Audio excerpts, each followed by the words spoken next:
Kenapa sih mengukur asam basa tubuh itu begitu penting? Tubuh kita dirancang untuk beroperasi dalam kisaran pH yang stabil, yaitu sekitar 7,365. pH adalah singkatan dari potensi hidrogen yang merupakan pengukuran ion hidrogen dalam suatu larutan tertentu. Nah, skala pH sendiri itu berkisar antara 10 sampai 14, di mana pH normal itu 7, di bawah 7 adalah asam, asid, atau di atas 7 adalah basa, alkali. Di mana pH darah kita itu rentang 7,3 sampai 7,4 nih. Jadi, agar darah bisa berfungsi secara optimal, menyalurkan energi maupun nutrisi dan oksigen pada tubuh, itu dibutuhkan pH yang stabil.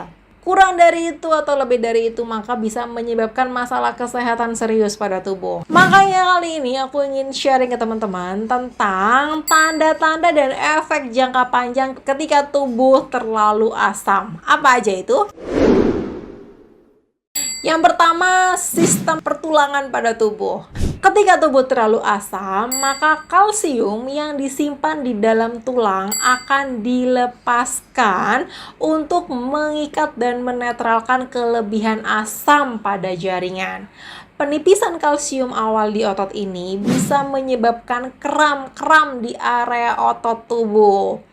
Selain itu, saat kalsium ditarik dari tulang untuk menetralisir lebih banyak asam, itu bisa meningkatkan resiko osteoporosis tulang belakang yang melemah dan bikin kita sering nyeri punggung.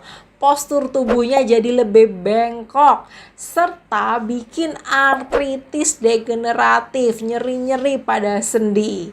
Nah, jadi kondisi tubuh yang terlalu asam bisa meningkatkan resiko terhadap osteoporosis dan nyeri-nyeri sendi pada tubuh. Yang kedua, sistem saraf. Ketika sel-sel otak terlalu asam, maka tidak bisa berfungsi dengan benar. Ini menyebabkan insomnia, kecemasan, depresi, neurosis, psikosis, maupun gangguan memori pada tubuh. Nah, karena itu, keseimbangan asam basa pada tubuh sangatlah diperlukan untuk menjaga fungsi otak lebih optimal lagi. Yang ketiga, sistem sirkulasi.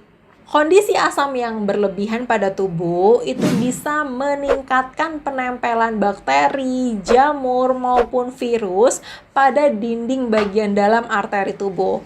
Akhirnya akan meningkatkan terbentuknya plak pada arteri yang bisa mempersempit aliran darah di area arteri dan menurunkan aliran oksigen maupun nutrisi ke jaringan yang disuplai oleh pembuluh darah arteri tersebut. Nah, jika arteri koroner, bagian jantung yang terlibat, maka bisa meningkatkan resiko serangan jantung pada tubuh. Selain itu, kalsium yang dilepaskan untuk menanggulangi kelebihan asam pada tubuh itu bisa mengendap menjadi plak pada pembuluh darah arteri yang mengubah plak arteri dari lunak menjadi keras dan kaku sehingga meningkatkan resiko tekanan darah pada tubuh.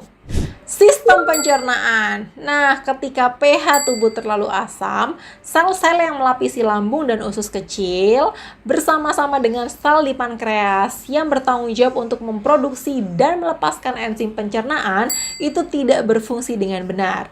Hal ini akan menyebabkan gangguan pencernaan, meningkatkan gas pada perut, bikin kembung, kram perut. Ini menyebabkan tubuh tidak bisa menyerap nutrisi dengan cukup ketika mengkonsumsi makanan. Sistem pada usus. Keasaman tubuh bisa menyebabkan sel-sel usus besar tidak berfungsi dengan baik yang menyebabkan diare atau sindrom iritasi usus besar, sembelit ataupun divertikulitis. Ini bisa menyebabkan mikroba ataupun bakteri yang tidak ramah tumbuh dan berkembang di area usus sehingga meningkatkan resiko radang usus besar, penyakit radang usus maupun wasir. Sistem imun. Sistem kekebalan pada tubuh yang terlalu asam tidak bisa menghasilkan antibodi ataupun sitokin dengan optimal, sehingga seseorang bisa lebih rentan terkena virus, bakteri, maupun mikroba serta kanker ketika tubuhnya terlalu asam. Sistem saluran pernafasan. Nah, pengikatan oksigen ke hemoglobin di paru-paru membutuhkan pH yang benar-benar stabil. Jika pH-nya terlalu asam, maka mikroba di saluran udara itu dapat tumbuh dengan mudah dan menyerang sel-sel manusia, menyebabkan bronkitis, pneumonia, sinusitis. Selain itu bisa menyebabkan batuk, kejang, dan menurunkan daya tahan tubuh terhadap penyakit-penyakit saluran pernafasan. Sistem saluran kencing. Saluran kencing itu membantu menghilangkan limbah beracun termasuk asam basa dari tubuh nih.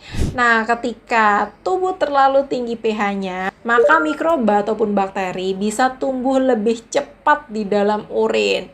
Dalam kondisi asam yang berlebihan dan adanya pengeluaran kalsium pada tulang bisa meningkatkan resiko adanya infeksi saluran kencing, terbentuknya batu kalsium pada ginjal, serta kerusakan pada ginjal secara perlahan. Sistem kelenjar. Nah, semua kelenjar endokrin itu menghasilkan hormon melalui aksi enzimatik.